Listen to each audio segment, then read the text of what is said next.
Hello everyone, welcome back. On this video, we are going to have a look at various different Android components. Specifically, there are four types of different components that are available in Android, named as activities, services, broadcast receivers, content providers. Activity. An activity represents a single screen with a user interface. In short, activity performs actions on the screen. So for example, let's say notification. Or there's a notification pop-up that comes when a WhatsApp message is received. This is an activity that has been performed. Activity of notifying the user using a small rectangle box is called as an activity, notifications activity.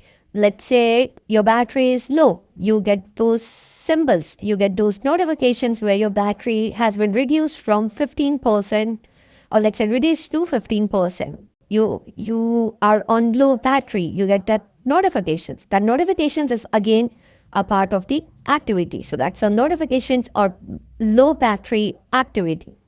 Services. Services is a component that runs in the background to perform long-running operations. So for example, let's say you have an application, you open the application. As soon as you open the application, you see data is being transmitted, or you get all the data that you saw when you last left the application.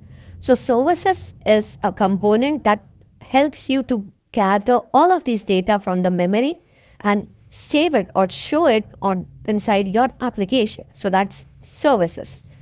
Then you have something called as broadcast receivers. Broadcast receivers simply respond to broadcast messages from other applications or from the system. A very good example of this is whenever you are on low power mode. Okay, let's say your battery level has reduced from 100% to 15%. You might have seen that your camera application is not working. As soon as you open your camera application, there's a message that gets displayed that your battery is low and hence we cannot allow you to use camera. You must have encountered this. Encountering of this, how does the camera application know whether my battery is 15% or whether it's 100%? This is a case of broadcast receiver.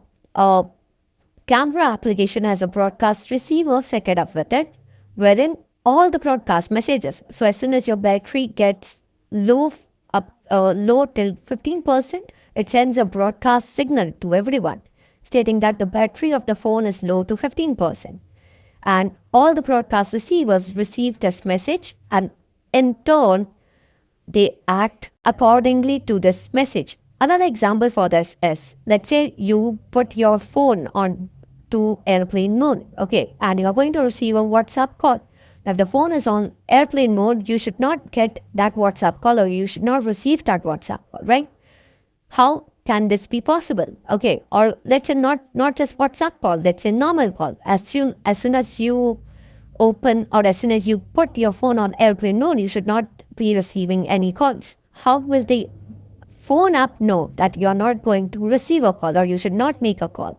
As soon as you turn on the airplane mode, there's a broadcast signal that gets sent to each and every application, stating that the phone is on airplane mode.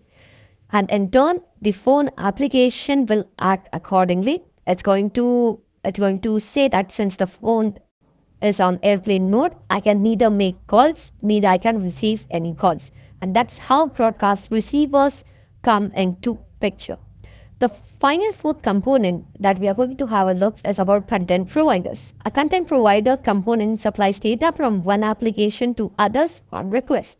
So for example, let's say you have a file stored on your SD card and you want to move it to WhatsApp and send it to someone, okay?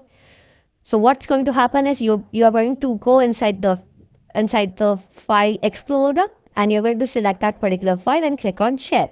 Now, once you click on share, it gets uploaded to your WhatsApp chat, and it sends to the whichever user you have selected.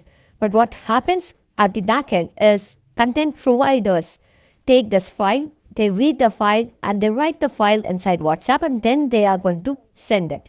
So this is how content providers help you in transmitting of data from one particular application to another application. So these were the main four Android components. We are going to have a look at all of these Android components in the further section in our static analysis part. I hope you understood all the different types of Android components. Thank you.